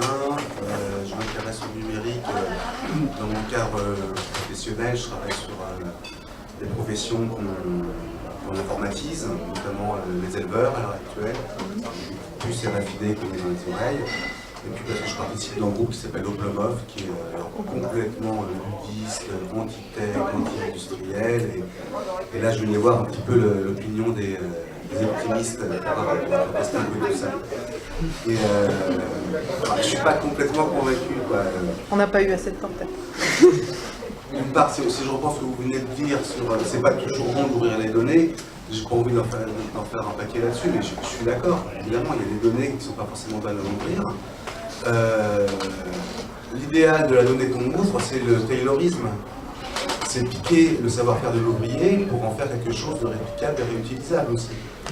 Donc quelque part, il y a des formes de résistance aux ouvertures de données, par exemple, qui sont considérées comme étant des véritables épreuves d'émancipation. Je ne veux pas te donner ma donnée.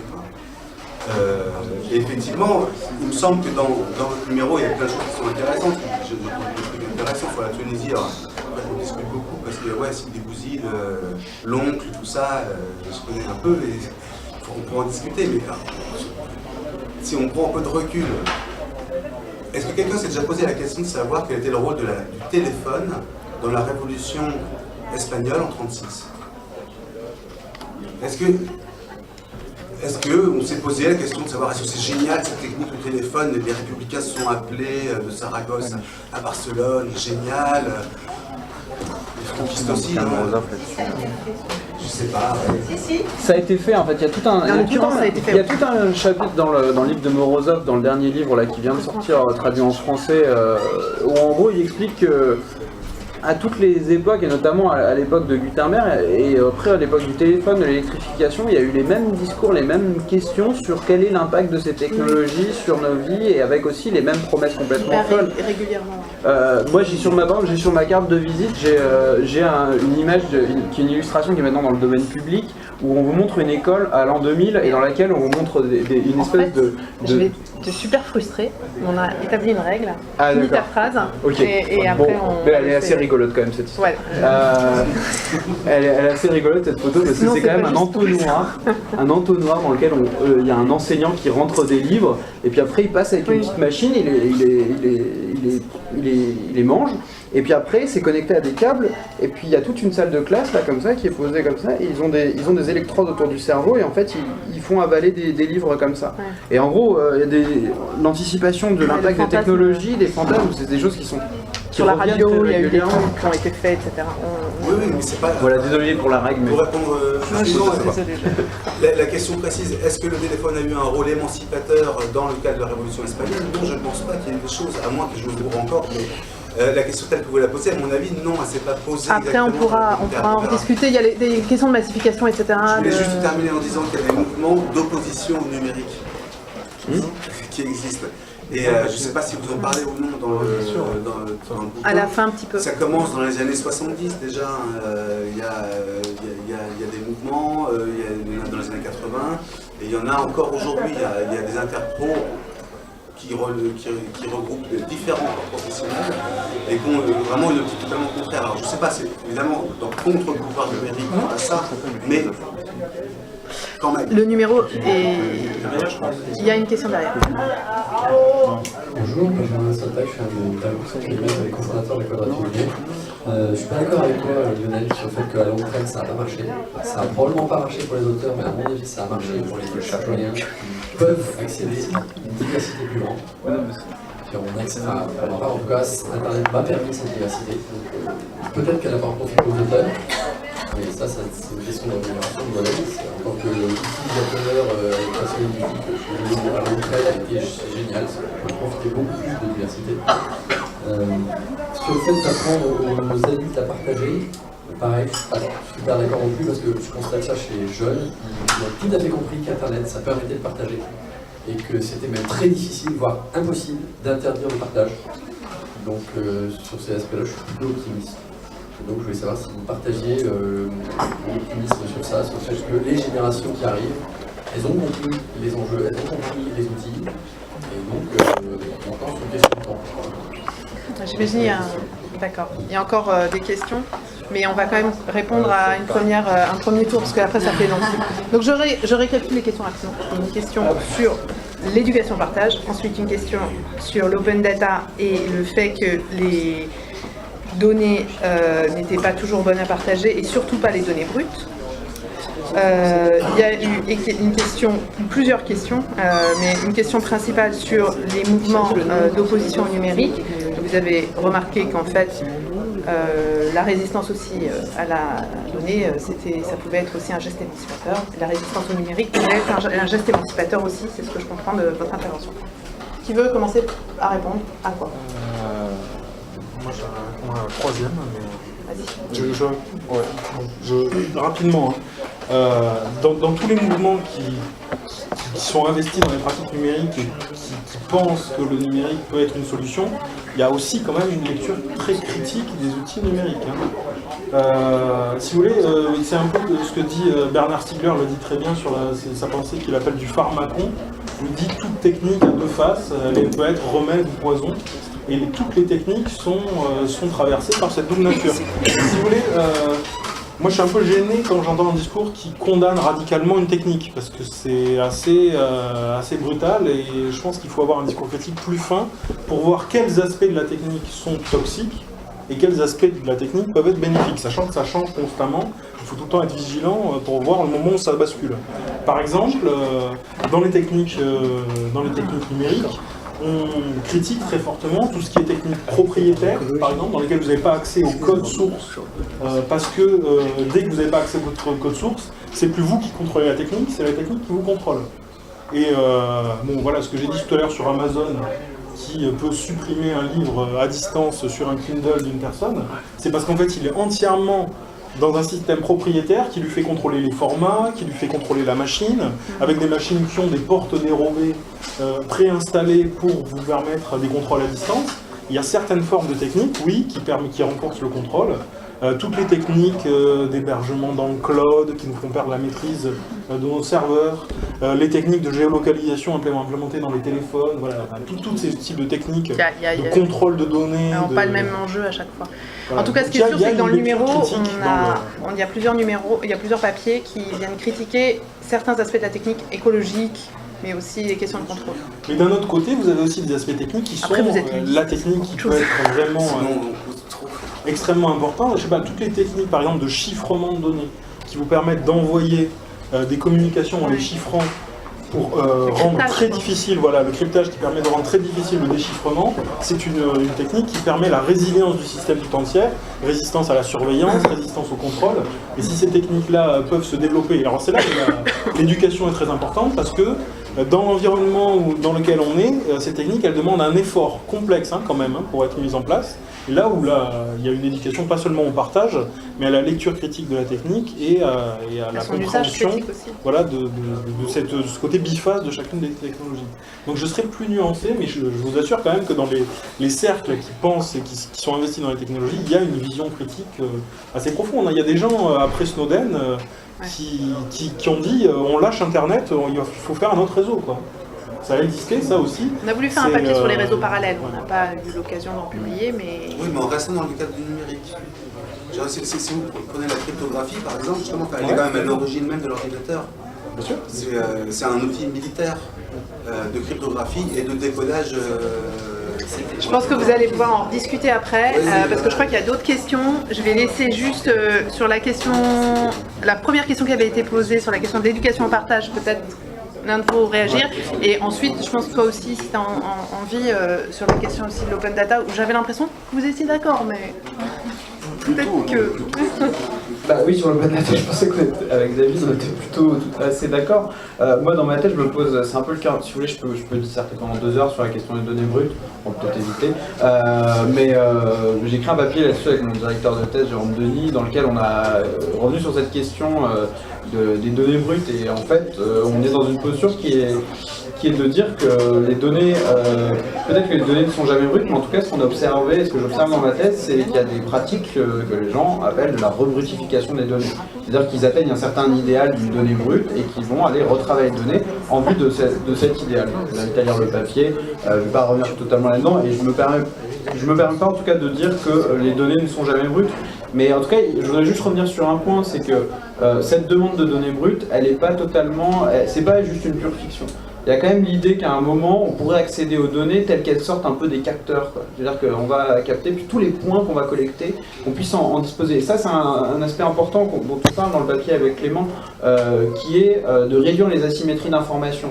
Quand vous devez faire face à une administration, quand vous êtes dans une situation de lutte, elle a beaucoup plus d'informations que vous, elle dispose de toutes les données, et en fait, vous, ce qu'on va vous donner en général, ça va être les agrégats. C'est-à-dire qu'on va vous faire le total du passage de voitures dans cette rue par jour, mais vous ne pouvez pas savoir l'évolution heure par heure, minute par minute.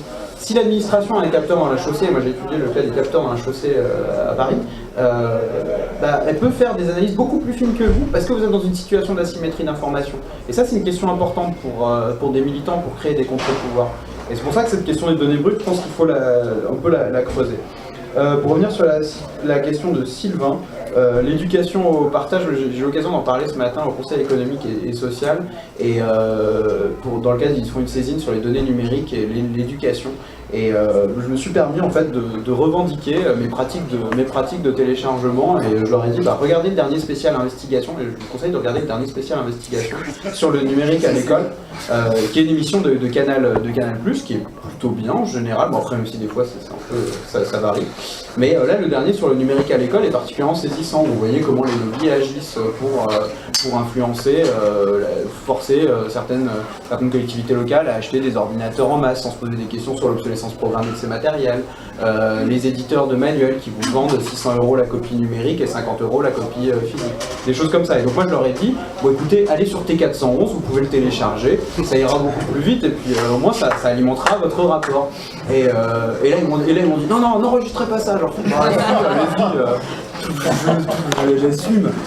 Voilà, mais je pense qu'il faut assumer un peu le partage. Je suis assez d'accord avec le discours de la Quadrature du Net. Tout le monde le fait, et personne n'ose en parler. Et c'est quand même assez. Je pense que ça peut pas durer pendant très longtemps.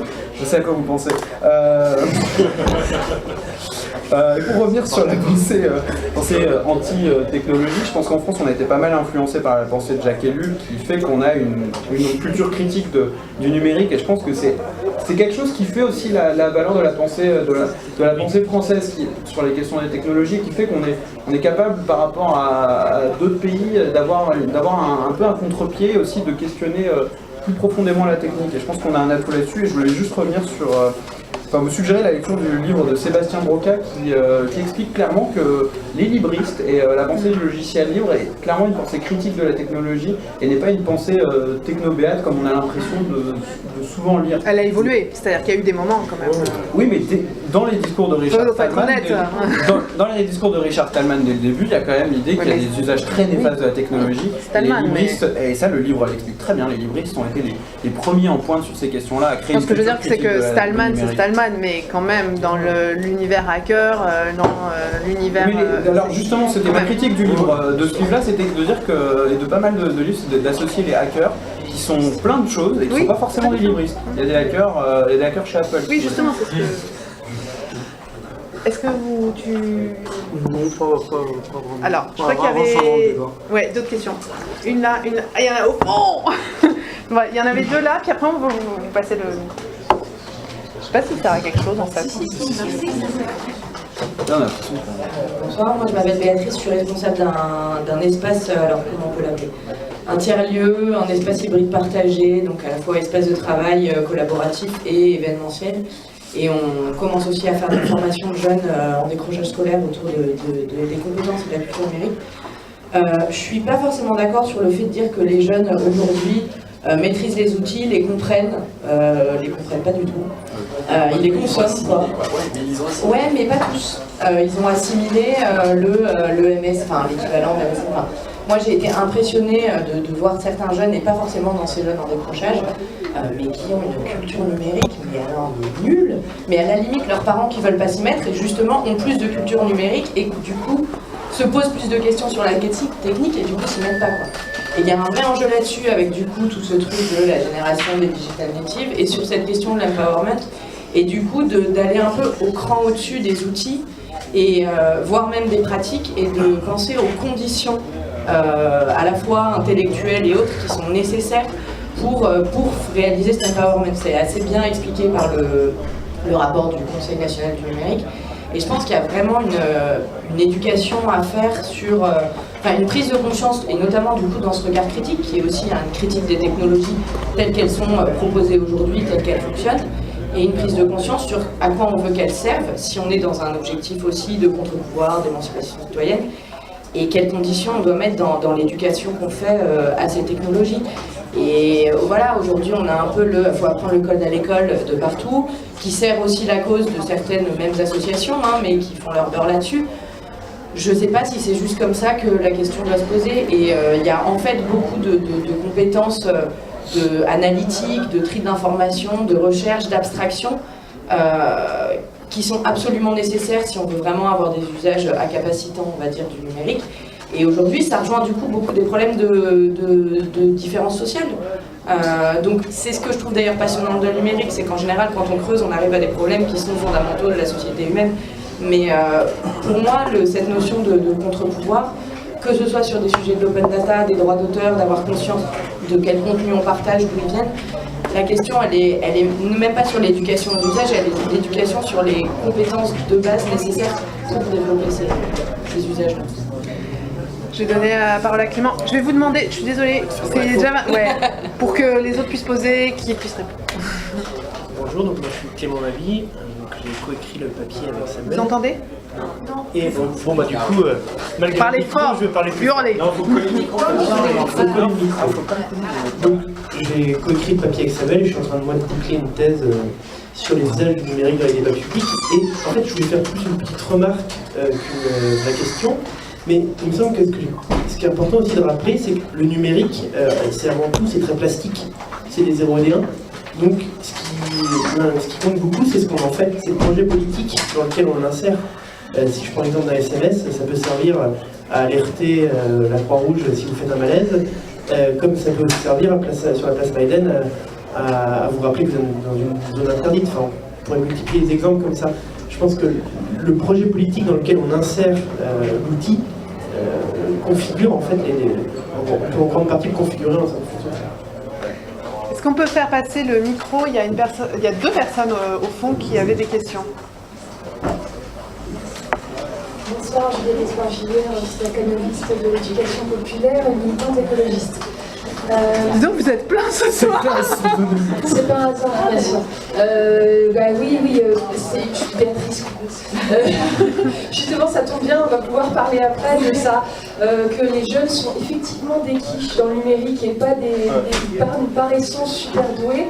Ils sont effectivement consommateurs de réseaux sociaux, généralement pas foutus pour protéger leur image, donc on les retrouve le cul à l'air la veille d'un entretien d'embauche.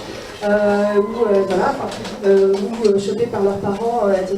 Et je le dis en connaissance de cause, parce que je les forme à protéger leur image sur Internet, dans le cadre de formation de service civique, de junior association, et ce genre de choses. Je n'y arrive pas. Et donc, qu'est-ce que ça accroît? Bien sûr, c'est la différence sociale qu'on retrouve d'habitude, la même, appliquée au numérique. Et qu'est-ce qu'aplanit le numérique? Les différences sociales via le numérique. Donc elle ne les corrige pas. C'est-à-dire qu'effectivement, quand on est capable d'acquérir la compétence d'avoir accès au numérique, on peut avoir accès au MOOC, on peut avoir accès au savoir. Mais si on n'a pas la première compétence, celle qui précisément aplanit cette différence sociale, on n'y a pas accès. Donc les pauvres restent pauvres, les quiches en numérique restent des quiches en numérique, et ceux qui auraient eu accès au savoir en prenant un abonnement à la bibliothèque vont avoir accès au MOOC, les mêmes. Donc voilà, avec ma petite prétention sociologique, je pense qu'on devrait avoir un recul là-dessus. Oui, ne pas oublier l'éducation populaire, parce que s'il est vrai que l'enjeu c'est moins d'apprendre à lire, je dis bien moins et pas plus, mais moins d'apprendre à lire, ça devrait rester un objectif du numérique que d'aplanir ces inégalités-là. Et vis-à-vis des femmes, combien d'hommes ont parlé, combien de femmes ce soir, pardon, je fais la chieuse, mais ça existe, ça reste en silo. Non mais on le sait, on a. On a fait ce qu'on pouvait.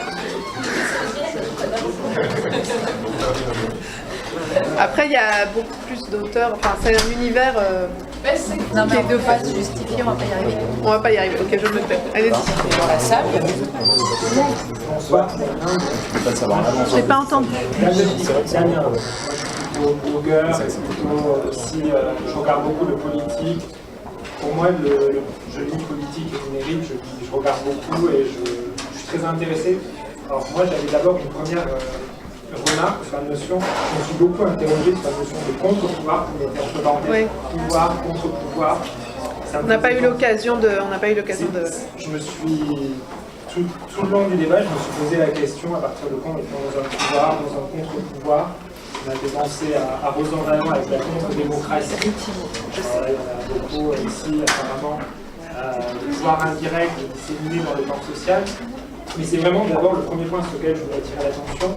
Pouvoir contre pouvoir, vraiment y réfléchir, je pense que ça mérite d'être encore travaillé. Le deuxième point, c'était une inquiétude, parce que justement, je regarde beaucoup ces contre-pouvoirs, ces pouvoirs numériques qui émergent. Moi, ce qui m'inquiète beaucoup sur certains mots-clés, c'est l'extrême droite. C'est l'extrême droite qui prend le lead sur beaucoup de points et qui a réussi à créer un contre-pouvoir numérique. C'est vrai. Ça, c'est un deuxième point. Et le troisième point, c'est quand même un point d'optimisme, parce que je suis aussi syndicaliste. Et je pense que les représentants syndicaux, de plus en plus, ont pris conscience que le numérique peut être un levier pour un levier de pouvoir, de contre-pouvoir, de contre-démocratie. C'est peu étudié, parce que c'est peu étudié, mais je pense que, en tout cas moi c'est un domaine de recherche que j'aurais aimé approfondir, j'ai pas pu approfondir, mais je pense que c'est un domaine d'optimisme, et notamment sur les pétitions en ligne. Bon, il y a des syndicats qui le font mieux que d'autres, pas, mais je pense qu'il y a vraiment un vrai champ à développer sur ce domaine-là. Moi, je voudrais, parce que sur la question du partage, etc., je ne sais pas si vous voulez dire quelque chose, mais sur cette dernière question, j'aurais peut-être, Noé, tu veux répondre sur à la fois pouvoir contre pouvoir. Tu peux pas? Parce que Noé a participé à faire ce numéro, et c'est des discussions qu'on a eues les derniers, à la fois la place des syndicats. Je peux répondre aussi, mais j'ai vachement parlé, alors je voudrais donner la parole à d'autres. Et maintenant c'est pour moi. C'est le quota. Mais avant ça, est-ce que vous voulez ajouter quelque chose sur le partage? Alors, sur le titre du numéro, alors c'est vrai qu'il y a plein de choses qu'on n'a pas abordées et qui évidemment sont des choses sur lesquelles on a beaucoup discuté entre nous. Ça a été un numéro dans lequel il y a eu beaucoup de discussions, et à l'intérieur même du groupe qui a coordonné et dont une partie est là, il y a Nicolas Auray, il y a Simon qui est là-bas, il y a Noé qui est là. Parfois on n'était pas d'accord du tout sur tout un tas de choses, et parfois on a beaucoup parlé. Et au départ, le numéro devait s'appeler pouvoir et contre-pouvoir numérique. Et après, on s'est posé la question de savoir si c'était pas un peu d'abord rigide, et puis si on pouvait pas considérer que certaines résistances étaient pas des contre-pouvoirs, mais simplement des pouvoirs. Donc c'est pour ça qu'il y a ces parenthèses-là, c'est-à-dire que c'est pour dépasser quelque chose de trop binaire et qui renvoyait beaucoup trop aussi à des organisations étatiques contre étatiques. Voilà, très rapidement. Hein. On n'a pas discuté ici de la conception qu'on avait ou pas de la notion d'émancipation. Vous verrez si vous lisez le numéro que c'est une question qui est abordée dans plusieurs des papiers. Donc voilà, évidemment on s'est posé ces questions-là. On a discuté aussi de la question de la composition féminine et masculine de notre numéro. Bon, après, voilà, hein, les choses sont ce qu'elles sont.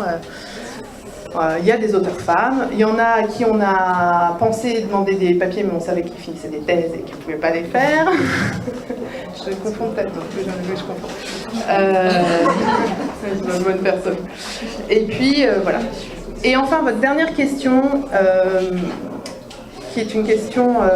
et puis sur la question des syndicats, on avait envisagé de faire des papiers. On n'a pas pu en fait faire tous les papiers qu'on aurait voulu, et on s'est dit même à la fin qu'il y avait peut-être un deuxième numéro à faire, parce qu'il y a plein de choses qu'on n'a pas abordées.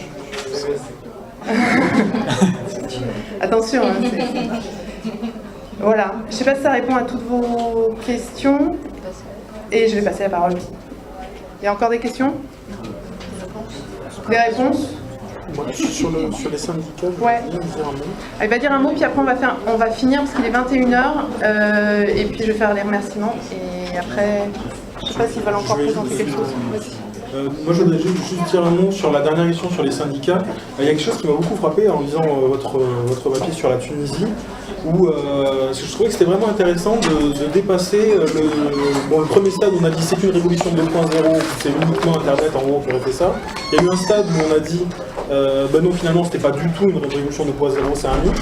Et vous mettez un nouvel équilibre, et ce que vous montrez en fait, c'est que ce qui s'est passé en Tunisie, c'est que oui, il y a eu l'effet du numérique, plus un lien très fort avec un tissu syndical et ce que vous disiez, la mémoire de lutte antérieure, des syndicats qui sont réactivés dans l'enseignement, dans la fonction publique, voilà, et donc il y a eu cette rencontre entre d'un côté la partie numérique et un tissu social qui était présent. Et je pense que ça c'est vraiment une très grande leçon sur les luttes à venir.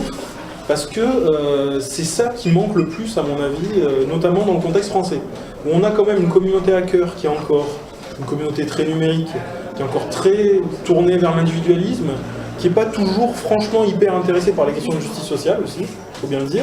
Et même s'il y a une dimension syndicale qui s'empare du numérique, franchement, j'ai quand même encore l'impression qu'il y a un gap à franchir important. Et juste pour faire un petit point de circonstance, on a une occasion de le faire très bientôt là, c'est sur la loi sur le terrorisme, je ne sais pas, vous avez sûrement entendu parler, où il y a vraiment un enjeu fondamental sur les libertés publiques, et on voit bien que l'activisme purement numérique ne marche pas, parce que là on a une collusion des pouvoirs pour faire passer cette loi de toute force, et s'il n'y a pas un relais au niveau social, cette loi va passer, et ce sera un symbole très très fort d'une défaite importante. Donc voilà, c'est juste ce que je voulais dire. Je veux juste dire quelque chose. Donc voilà, il y a encore plein de fronts de lutte. Il y a une chose très importante que j'ai oublié de dire dans le feu du débat, c'est que ce numéro a été fait en collaboration avec un collectif qui s'appelle le collectif Ritimo, et qui nous a donné plusieurs papiers dans ce numéro. On les remercie chaleureusement parce que les papiers sont super, et ils ont fait un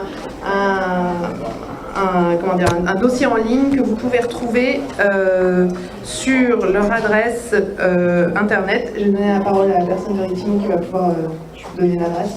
C'est là, pardon. Oui, bonsoir. Donc c'est un réseau, c'est plutôt un réseau de documentaristes en France qui existe depuis 30 ans. Et depuis 5-6 ans, on commence vraiment à se poser la question par rapport au numérique Internet, parce que de plus en plus, on publie d'informations sur Internet.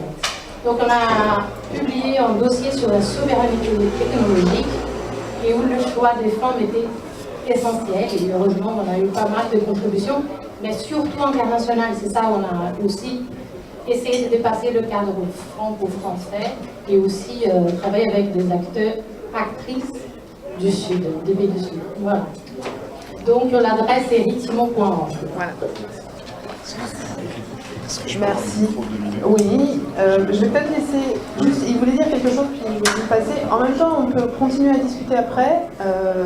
Il y en a beaucoup d'entre il y a pas mal d'entre nous qui vont rester boire un verre, dîner, etc. Vous êtes bienvenus à rester avec nous, discuter. Oui, je voulais juste revenir sur la remarque de Béatrice sur la question de la génération Y. Moi, je pense que c'est extrêmement important de se débarrasser de ces préconceptions, de ces prénotions. Génération Y, digital natives. Je pense qu'à un moment, ça a été extrêmement néfaste à la qualité du débat sur le numérique. Et puis, je pense que c'est extrêmement néfaste aussi, moi, dans ma vie, même quotidienne. C'est-à-dire le fait que je sois né en 87, on m'associe à la génération Y, au fait de vivre avec le numérique. C'est tout à fait faux. On est né à une époque, les plus jeunes générations, moi je le vois avec mes neveux, ils sont à l'âge de 1 an, ils savaient déverrouiller un iPhone et lancer les jeux. Quand ils ont vécu avec des technologies aussi simples toute leur vie, ils ne vont pas se poser la question de comment fonctionnent ces technologies si on ne les pousse pas à aller les questionner leur fonctionnement, à aller questionner un peu le fonctionnement de ces boîtes noires.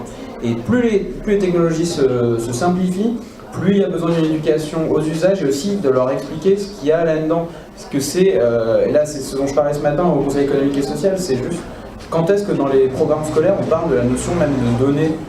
On n'en parle jamais, alors que c'est très clair, le livre Statactivisme l'explique très bien, les données nous gouvernent, c'est un fait établi, pourtant c'est une notion qui n'est pas du tout questionnée à l'école.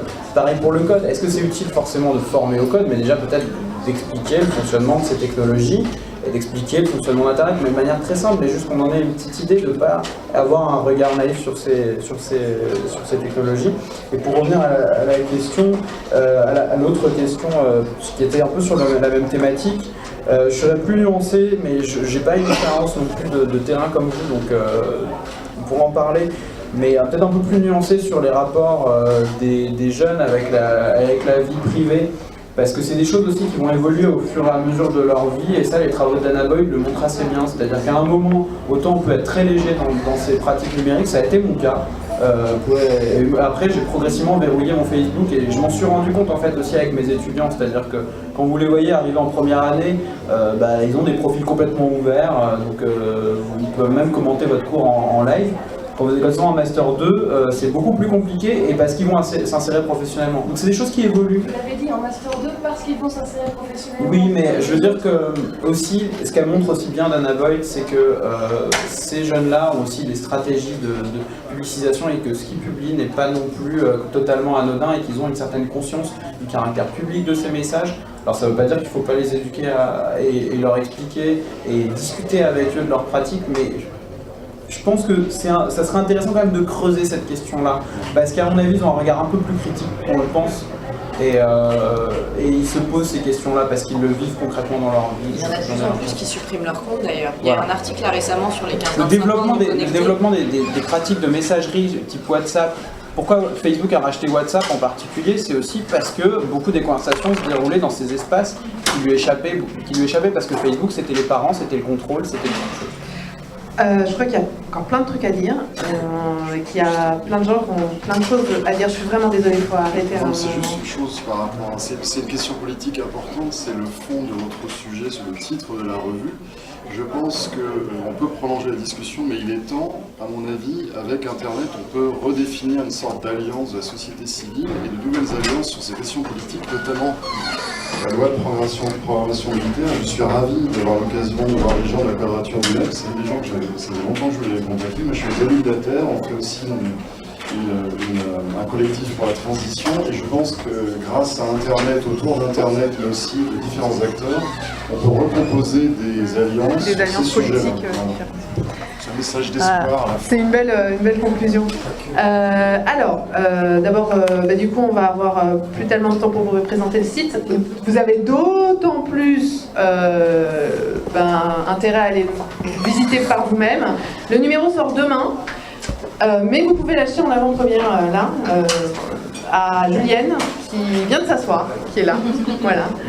Et on remercie beaucoup Hossein pour son accueil régulier. Merci. Et on remercie tous ceux qui ont participé, Nicolas, tout ça, et Eric Timo. Et les intervenants. Et les intervenants, bah oui. D'avoir pris le venu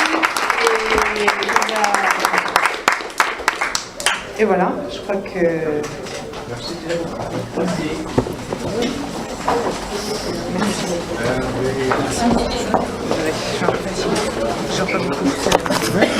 C'est la nuit.